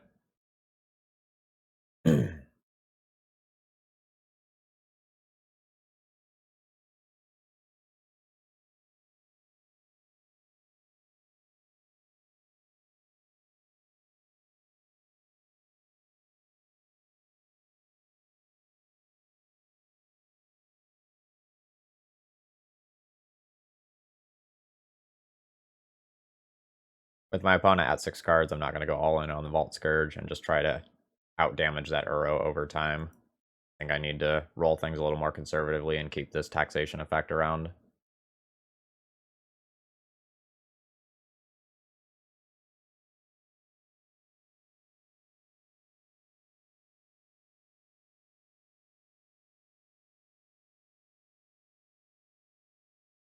My life total is not in jeopardy. My opponent's life total is in jeopardy. Oh, ho ho. Ho ho.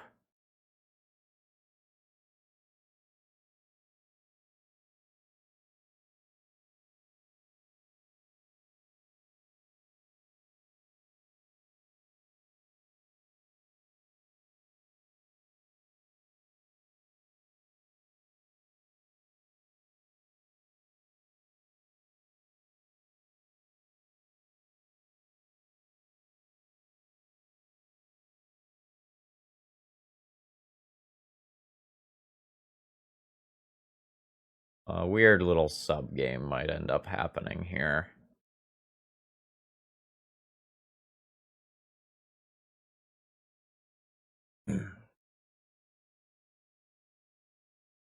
That involves, like, whether or not I'm going to sacrifice the Thorn of Amethyst in response to a removal spell on Arcbound Ravager.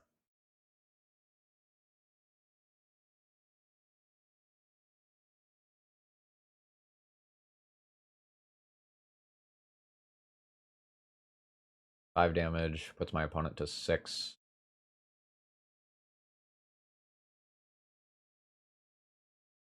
And I can theoretically present lethal.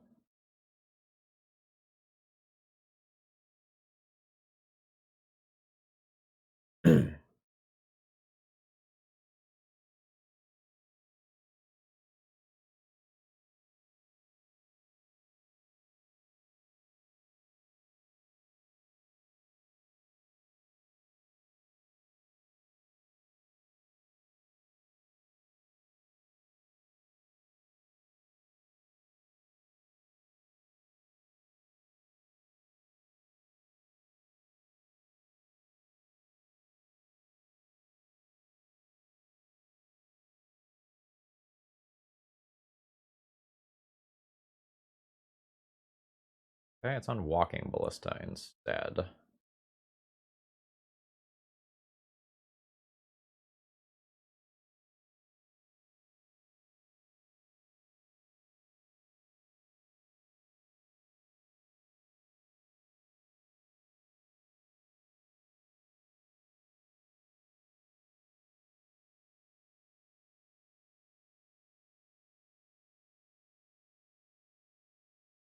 Okay.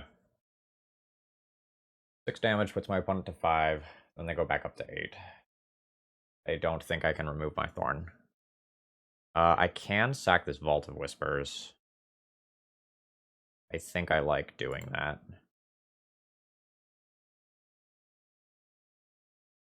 7/14, which is lethal through Uro's life gain.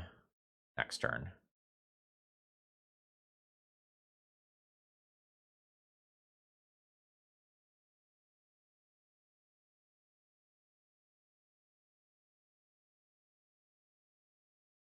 Uh,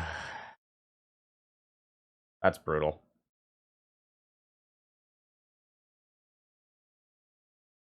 This game is... Well, I guess they have to get rid of their Uro.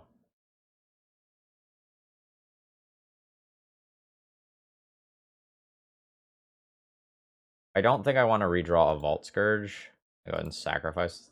Well, okay, I guess I let them cast it.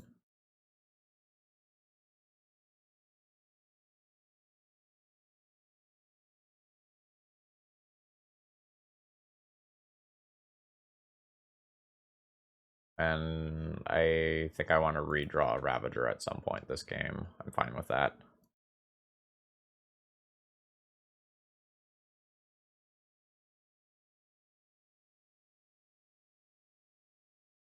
Alright, I think I'm just going to concede to the second Uro here.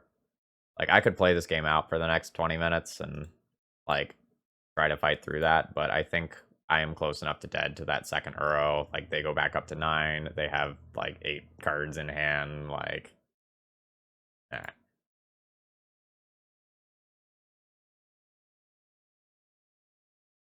Okay, how do I want to fight against this opponent? I want this sword. Provokers are playable. I might Grafdigger's Cage, just because, like, Uro is a problem, and if I can answer that Uro very consistently, that might be pretty strong. Like, Cage answers Snapcaster and Uro. I think I'm gonna play some number of cages. I don't know if it's 4.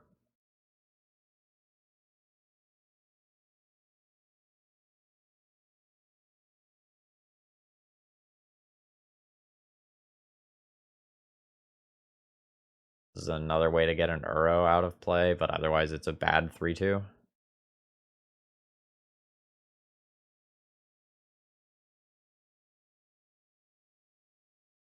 It's also a legend, right? And it, like, if my opponent randomly is playing Karakas in one of their greed flex slots, I also get got that way.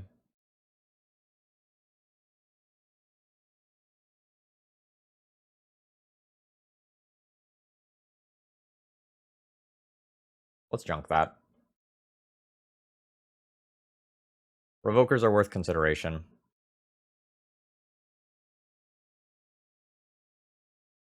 Like, Walking Ballista is medium. Chalice of the Void is medium, because my opponent is running Punishing Fire as well. I think I'm gonna roll with this, though. If my opponent, if I win, but my opponent shows me a bunch of Planeswalkers along the way, like, I might switch to Revokers in some of these slots. This doesn't have enough mana to be functional. This hand is not good. But it's turn 1 Cage into turn 2 Crystalline Giant. Like, yeah, it technically has a plan. I'll keep it and pitch that.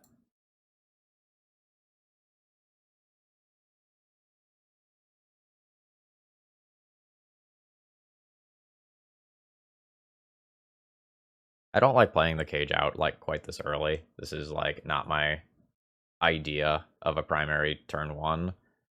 But I would like to maybe cast a Stonecoil Serpent for 4 if I draw a Soul Land.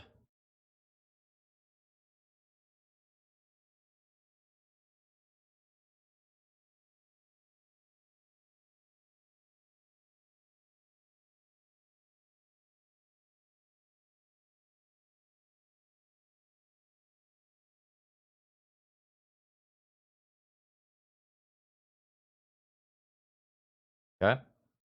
So my opponent probably doesn't have a Swords to Plowshares. This weird fetch land timing.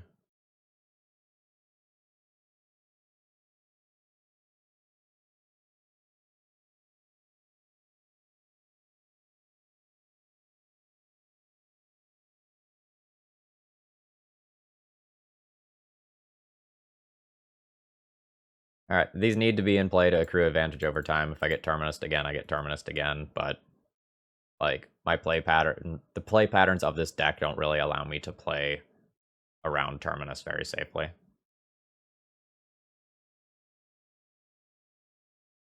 All right, I've picked up Menace.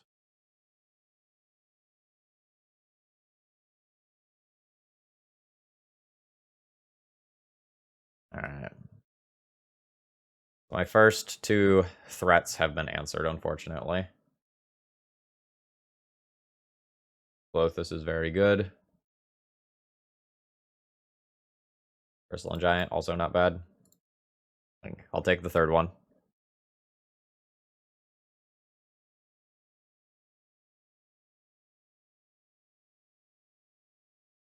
Picked up Death Touch.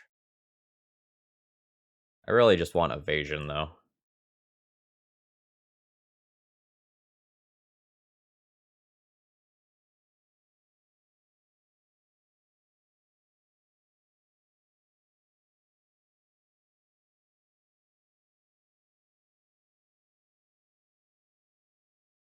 Opponent doesn't have Death Touch for an Ice Fang Coatl yet, so I can just go ahead and safely attack in here.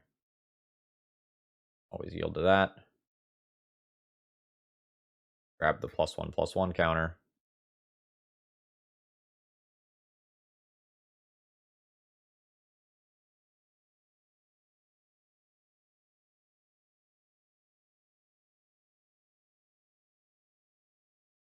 Again, I am not going to play around Brainstorm plus Terminus here. I just don't think I have that luxury. I think the way that I win this game, the highest frequency of the time, is just... You Mise Terminus? Okay, I was gonna say. Is just by getting aggressive, especially once like my opponent has this Clothis and has some additional life gain available to them.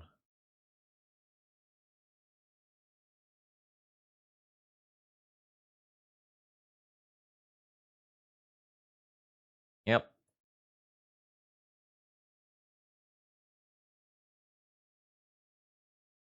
We have some nice moto lag going on here. I'll try to keep pressure up. Because I think as soon as I relent and give my opponent breathing room, it bodes poorly for me.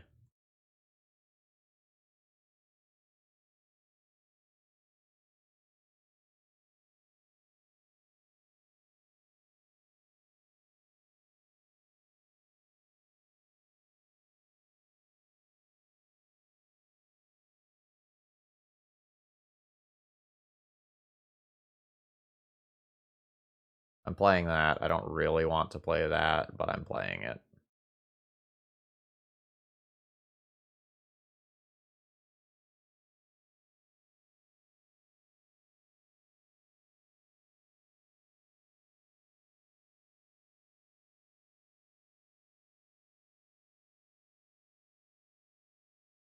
Just extract my maximum value here.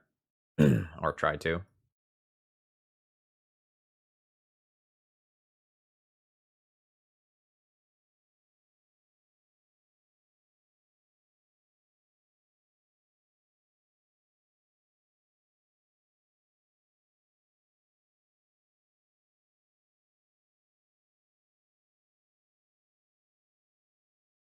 I guess I'll let them make their decision about what card they're getting rid of.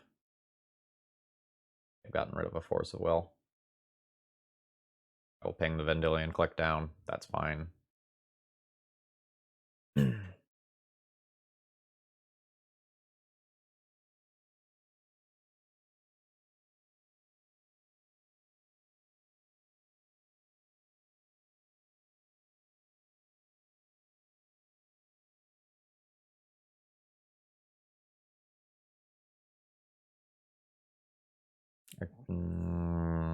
Cast a Ballista for X equals 3 this turn.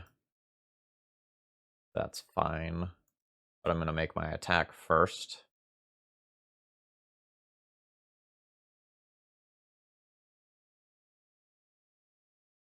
The reason specifically being like Snapcaster Mage as a 2/1 that can just block me.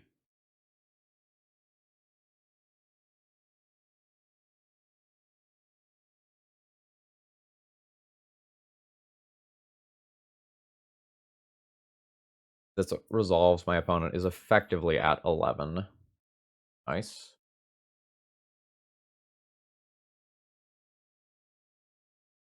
The issue is that, like, Lothus right now is pressuring me a good amount, especially when coupled with my Ancient Tomb. Yeah, that's the other issue.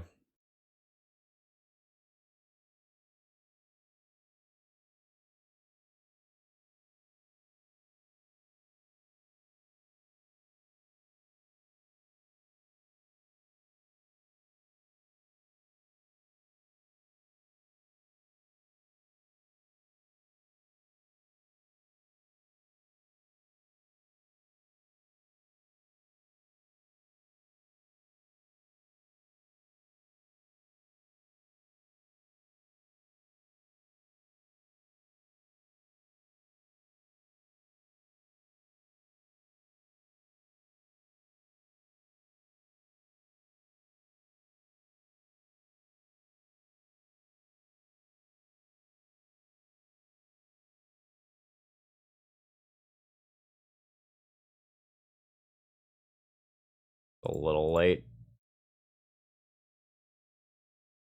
Not that it would have been particularly good this game versus, like, Clothis and Supreme Verdict twice.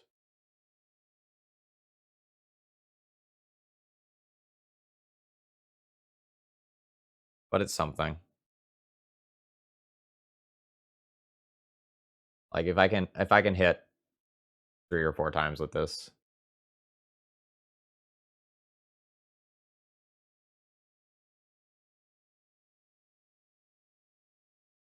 Alright. My opponent now has 4 damage a turn. I probably don't beat that. If I attack with the Umori, it means I take 2 more from Snapcaster Mage that I otherwise wouldn't take.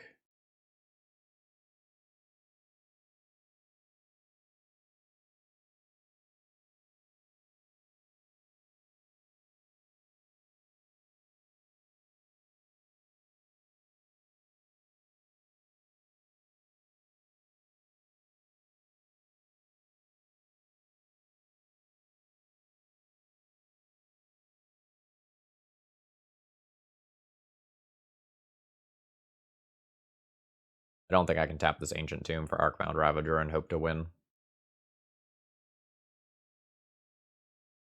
So instead I play Umori, which lets me use my Urborg to cast this for 1 mana.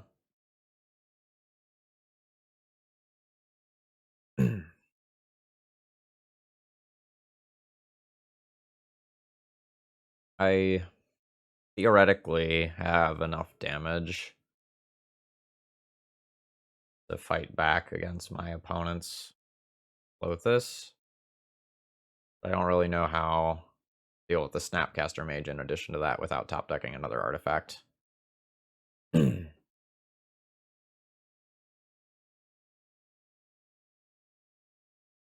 I have to present lethal in 2 turns.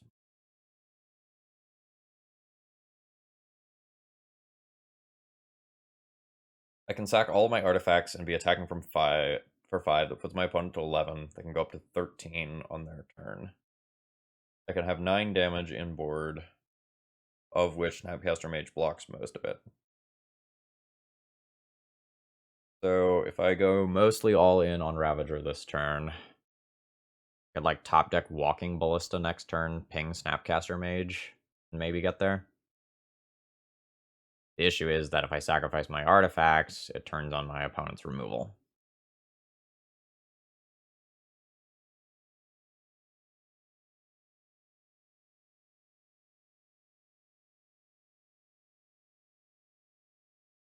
My opponent's removal on, like, Umari here, for example, is very good.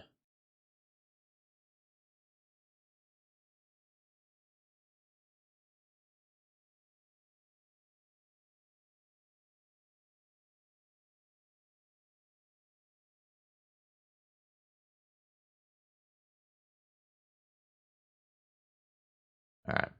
I will turn that into a 3/3. I'll live through Snapcaster Mage, but life is bad. I want to play my land. Moto lag. Oh my gosh. Okay, I didn't. Just F6 through the rest of my turn. That's good.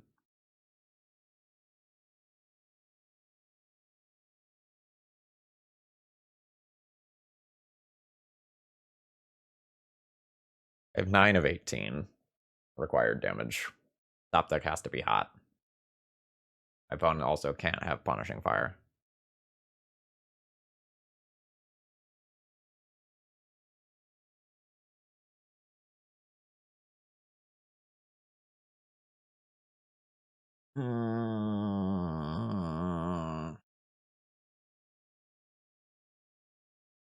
Would that have done it if I got it equipped? Plus 2 damage. So I have 4, 7. 4, 7, 8, 9, 10, 11. No, that doesn't do it. Alright. GG.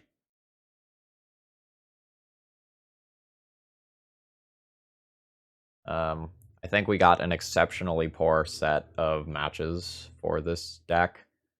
Like, the deck we played against in the last round is the sort of deck that I'm totally happy playing against as Steel Stompy. Like, that's fine.